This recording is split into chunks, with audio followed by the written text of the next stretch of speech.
Ok, salut.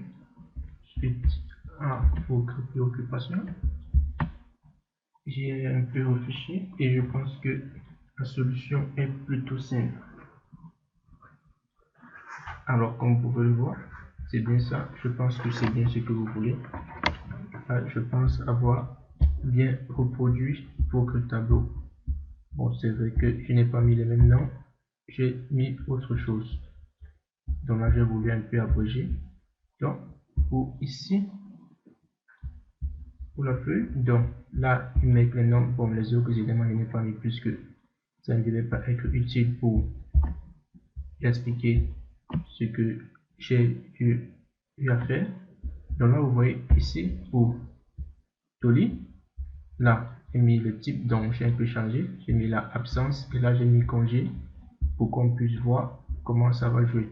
Donc là, pour Dolly, c'est du 12 au 15. Et là, vous voyez ici, ça, de 12 au 15, c'est bien et belle colorié en rouge. Bon, j'ai mis un peu, bon, disons, c'est du rouge, c'est la couleur que j'ai mis.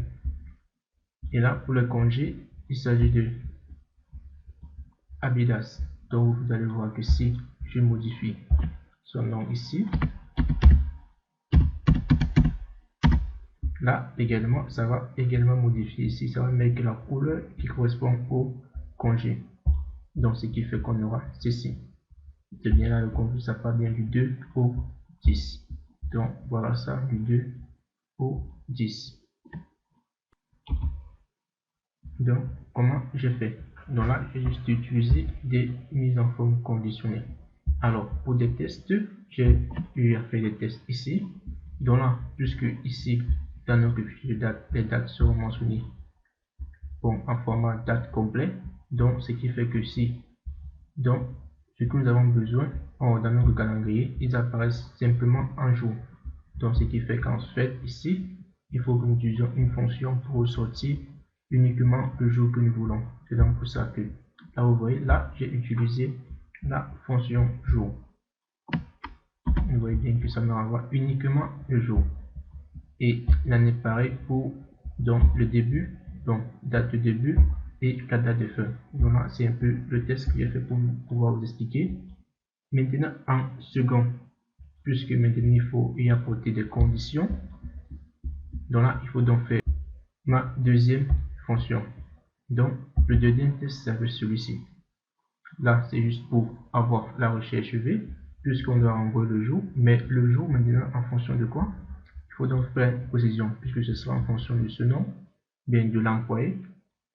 Donc là, en fonction de cet employé, il doit donc faire une recherche V. Donc, nous allons utiliser ici la recherche V.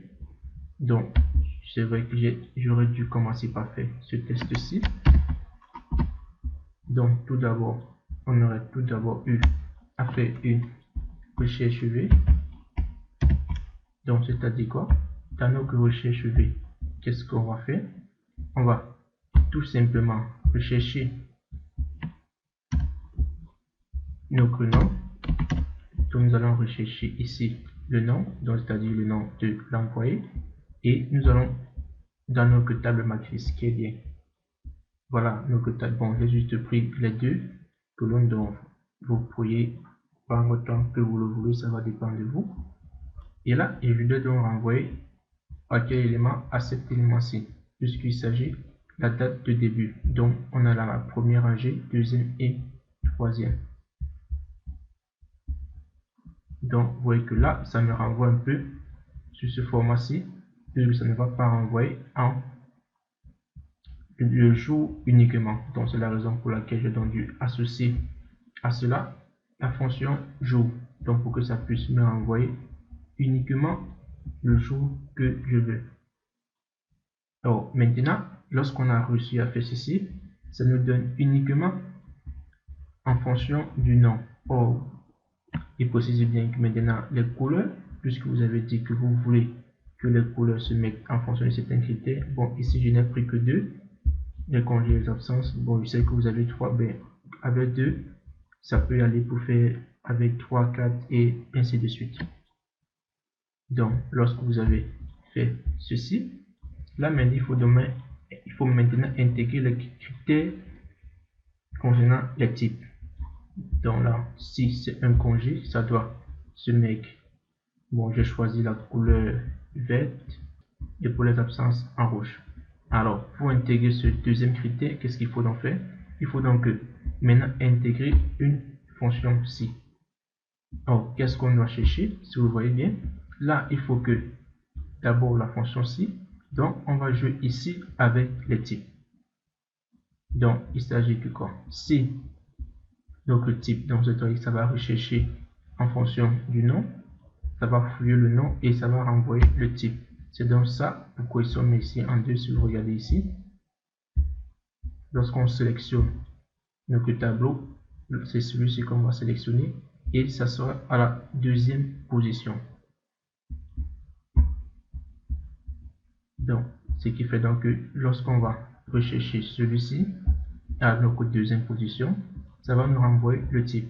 Alors, si le type est égal au congé, là maintenant, on peut donc appliquer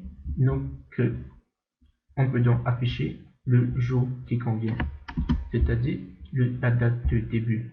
Et on va faire pareil pour la date de fin. Donc, on va tout simplement faire pareil pour la date de fin, en sachant que pour la date de fin, on va tout simplement changer la position de 3 à 4, puisque 3 c'était la date de début et 4 c'est la date de fin. Donc là, on va entrer et ça va nous ressortir 10. Et là, maintenant, on pourra donc maintenant appliquer nos règles et nos mises en forme. Donc là, on va tout simplement aller dans mise en forme. Là, on va créer une nouvelle règle. Voilà, comme j'ai déjà créé la règle, je vais tout simplement vous expliquer ce que j'ai fait. Donc là, je vais tout simplement modifier. Donc là, j'ai utilisé celle-ci, appliquer une mise en forme pour celui qui contient. Et là, j'ai choisi entre. Donc, pour ce qui est des valeurs, là, il s'agit bien des valeurs de la cellule. Et là, j'ai bien choisi ici, compris entre, puisque vous avez bien dit que c'est un intervalle, il y a une date de début et une date de fin. Donc, ce qui fait que c'est un intervalle. Alors, pour le premier, il s'agira donc tout simplement de copier cette fonction-ci pour que ça nous renvoie la date de début et celle-ci pour que ça nous renvoie la date de fin. Et là, ça sera pour la première condition. D'ailleurs, vous avez bien vu ici, dans celle-ci, j'ai bien vu si c'est égal à absence, ça va nous renvoyer cette couleur. Donc, ce qui fait que là, je peux modifier là, ici, pour la couleur, pour que ça renvoie bien le rouge. Et j'ai fait égal pareil maintenant pour le deuxième. Si maintenant il s'agit du congé, donc j'ai recopié tout simplement la même formule, mais juste que dans le critère ici, maintenant il s'agit de congé. Donc pour le troisième critère, vous allez ajouter et mettre tout simplement le troisième critère avec une nouvelle forme. Donc ce qui veut dire que ici vous aurez en fait 3 règles. Donc là je me suis arrêté à 2. Donc là on va tout simplement appliquer. Et là, ok, là vous allez voir que si je mets le nom de notre deuxième employé, ça va tout simplement changer. Donc là, ça va le chercher et ça va envoyer le résultat. Alors, j'espère que j'ai répondu à vos questions. Alors,